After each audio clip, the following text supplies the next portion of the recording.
let's take a look. Let's talk a little baseball. Oh, put me in cold. I'm ready to play today. Oh, put me in.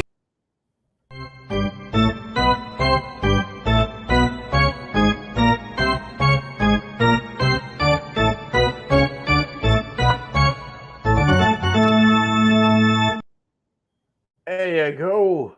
Shout out in dedication to the great Willie Mays. Shout out who passed away, 93. I heard about it right now. Watching last night the Orioles and the Yankees game when I was watching that last night. So shout out to the great Willie Mays. RIP to a lot of people think uh, he was the greatest baseball player to ever play. And I don't think I think that's fine with me.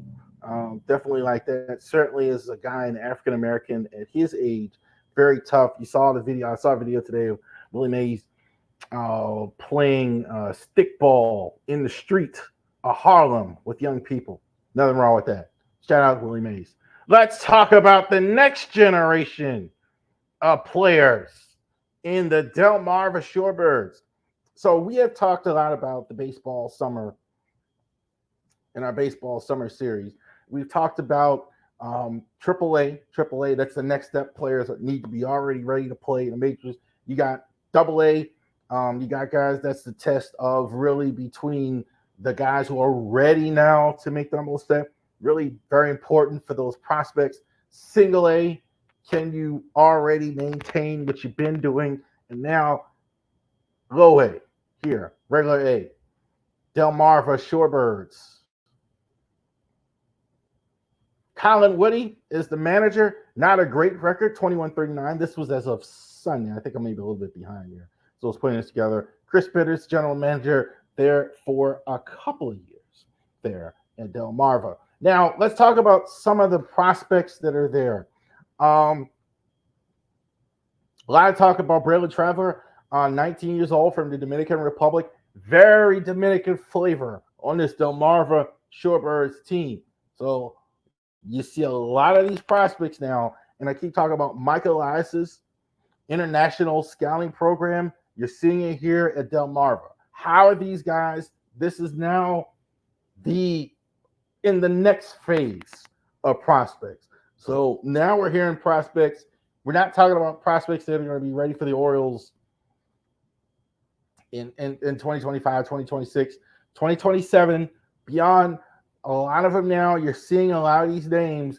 These are guys now from the Dominican Republic. These are guys, international prospects that the Orioles are looking at, seeing if they can get some now fruit off the tree from these international prospects. So, like Vibra, definitely lots of talent. Been injured a lot this year, so hasn't played a lot. Dominican free agent, been professional a couple years. Anderson De Los Santos is another one. Kind of almost made like the top performers list, but still getting there. I think a lot of potential. And definitely Blake Mooney from that great LSU program.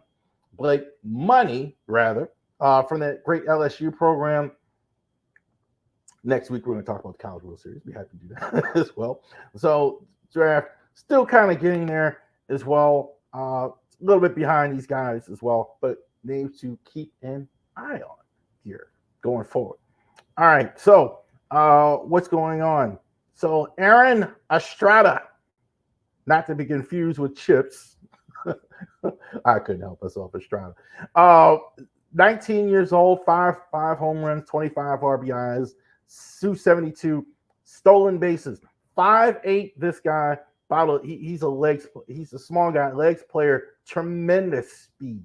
So he's going to make it to the majors. It's going to be as a leadoff guy. It's going to be that type of player. Not sure he's that, but definitely he's got that type of potential as well. Andreas Moran, 3 home runs, 20 RBIs as well for him. I think he's more of a backup catcher. He's got actually good plate discipline for a young player. I think that's the thing with him. Got to get that average up though, but definitely has a lot of power as well, power potential. Angel Tejada, 3 home runs, 24 RBIs. You see that 26 steals. So again, a lot of great speed on this team as well. Tejada is really really good. Definitely, I think he needs to find a position. They've been trying him out at second base. They've been trying him out at left field. They've been trying him out. I don't think he really has a position. He's good at Acevedo, left field. Stephen Acevedo, 4 home runs, 35 RBIs, 282 average, 13 stolen bases. I think he's definitely been the best player that they've had all season long. For the wrong screen, get it back on the screen. He's definitely been the best player for them. They've had all season long as well. Big, tall guy, like 6'4". Think like a young guy. I mean, he's still really young. I think he needs to fill into his body a little bit. To me, he looks still a little lean, but definitely he's got power and he's got speed. I think this is probably the best prospect I think that they have right now as far as a guy going to the majors. So definitely keep an eye on that name. Thomas Sosa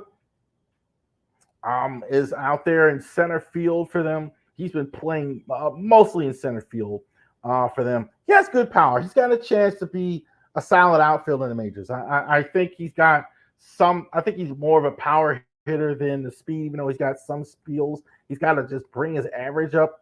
But I think that's definitely something that he can do. Here's an undrafted player from Liberty University. A little surprised he was undrafted. I mean, he's got the a 97 mile an hour fastball. He throws a lot of pitches. He throws like 5 pitches. So it is a little bit of a surprise as well. He's got 62 strikeouts. And I think there's definitely a lot of potential there. I think sometimes guys go overlooked. All the stuff I've seen with him, I like him. All the videos I've seen, I've been really like him. Michael Ferret. Now here we go with these two. Don't judge a book by its cover, like with Michael Ferret or Braxton Bragg as well. Now Ferret is about 6'3". So you think he comes up and he looks like you think you're getting a power pitcher, but he's really finesse. Like he kind of just tops out at 92. Definitely he needs better command. I think there's no question about it. He definitely throws a lot of things. His curveball is really good, but definitely like you see him and you go like, you think you're getting a power pitcher and you're not. Braxton Bragg is just the opposite, right? You think you're getting finesse. He looks smaller than what he is. I looked it up several times. They're saying he's 6'2". He looks smaller than that. But he's about 6'2". But man, he throws really hard. I mean, his stuff is more in the mid 90s, more of the power stuff that you're getting. So definitely he's got great power potential as well. So definitely don't judge a book by its cover with Braxton Bragg. I don't think right now you have a prime prospect as well. There, I think Acevedo is better, but these are definitely guys, but we don't know yet. We got to see as they go a little bit longer. Now we're in low A. These guys, the oldest one I think it went over is like 23. Interesting. We'll see how this goes. So definitely, there you go.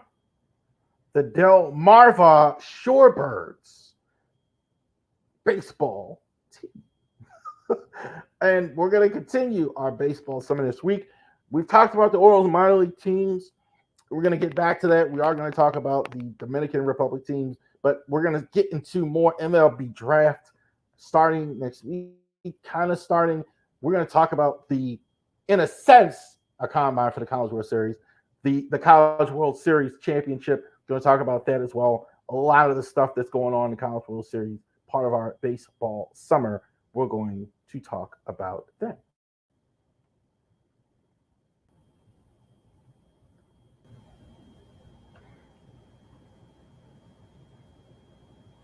All right. So the Orioles, as of now, is hoping that we were going to get it all in here. But the Orioles, I was just checking it out here. So I'm going to go ahead and finish recording without knowing the outcome here. but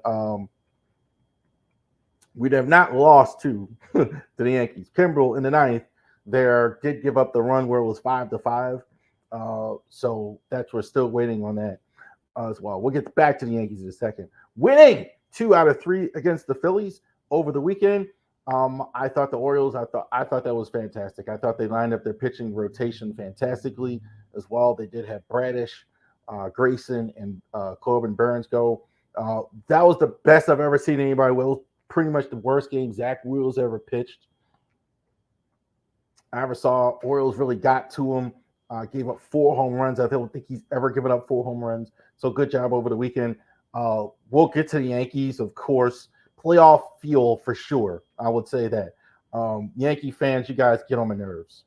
Like some of the stuff I've been seeing. But still in business right now tonight. Lost last night, so that's not quite right. Who is going on right now? Gunnar Henderson was terrific. Craig Kimbrel I had up until tonight where he blew the save as well. He did, however, hold into the ninth as well. Kimbrel's been much better lately as well. Let's get Cedric on the graph there. Cedric's been better. His average is still not showing it, but if you look over the last 7 games, Cedric's been much better. Defense has still been solid.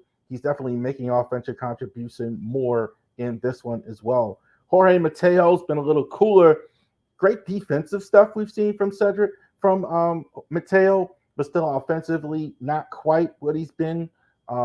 Last month been a little bit down a bit. Colado Perez has been very hit and miss. He's looked great some nights, and then he's had some, again, gave up another run in the one we just saw. So Colado got to get him going a little bit needs to be more consistent. McCann pretty much is not giving you much offense here. He's pretty much as advertised, though, not giving you a lot of offense at all. Dean Kramer had his minor league assignment make a start with Novatuk on Sunday. Made a start with the Tides on Sunday. I don't think he's that far away. He doesn't start this week and for the Orioles. Definitely, I think it'll be next week. They might have him make 1 or 2 more starts, but we'll see how that is. Kyle Bradish shut down for 2024. Tommy John surgery. No surprise. Bradish, I think, got off to a good. They tried. They keep saying with these UCL injuries, they're going to try rest and et cetera, and a lot of times it doesn't work out. And so Means had his Tommy John. Now that was Tyler Wells, and also now this is Bradish having Tommy John. Baseball has a Tommy John problem. Otani is one, Spencer Strider, and there are others. There's so many guys with Tommy John issues. A lot of the fans, I think, were more worried about the pitching than I am right currently. But Burns, Grayson, and Cole Irvin have been really good. You get Dean Kramer back in there, that's 4. That's still not. So I don't think there's any cause for panic quite yet over the rotation, despite of all the injuries we've had. I mean, Bradish and Means, we haven't had most of the year anyway. A lot of it. Tuesday night's game, Jordan Westburg fielded a grounder from Giancarlo Stanton from New York. Giancarlo Stanton coming into the field, feeling the ball. His left hip was a glancing blow from Soto, who was running from second. That was baloney stuff from Soto. Come on, man. It was a routine grounder, and he got called out for interference because he just ran right into Westburg, right? So Westburg is feeling the ball. He just runs right into him. What's the matter with you? And you know that as a runner. So what he was trying to do was interfere with the run, interfere with the throw, and he got called out for interference, as he should have been as well. I don't think that was unnecessary. What also happened as a result, I don't know this, but I definitely think Aaron Judge hurt his hand in the game. He got hit on the hand from a pitch from Suarez. I don't know that it was retaliation from Brandon Hyde as far as what happened to Westburg, but it certainly could have been as well. So I was worried tonight's game about Westburg, about Adley and Gunnar, because other times the teams will retaliate. Definitely the way they sounded, I'm sure they were a little worried about that. So as well. Transferred to the 60-day DL, Tyler Wells as well. Cal Stowers sent to AAA Norfolk. Nick Maton up from Norfolk. So yeah, that kind of tells me Westbrook may be out for a while. I have not heard anything yet on Westbrook, on Westy, on find out what's going on, but we will see. I would think if you're taking Stowers down and bringing up an infielder, that maybe you're not going to have an infielder for, you may go on DL. We will see how that works. Also, Stowers hadn't been good lately. His average doesn't show it, but like his June, he hasn't been good. I mean, he was like 176 in June.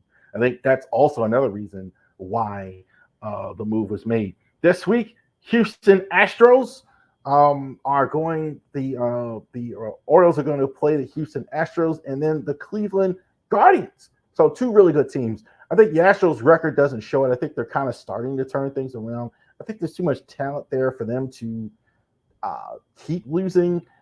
They did get rid of Jose Abreu and things like that, so they're still working on some things, but I think they'll eventually turn it around. Guardians, I think, are terrific. I think Jose Morales, I think, is one of the most underrated players in all of baseball as well. And Anthony Santander. This is the streak he's on. I think here we go. I mean, you talk about Santander. Like, he gets hot. He gets these balls out the park. He has these rolls. He's on one now. I think definitely without him, player of the week, he's been hitting home runs left, right, and center. I mean, he's been terrific all week for the Orioles. I think he's our player of the week. Thank you. Yankee fans just get on my nerves. Before we go, what's been the last bit? They're just kind of like Steelers fans. You guys are so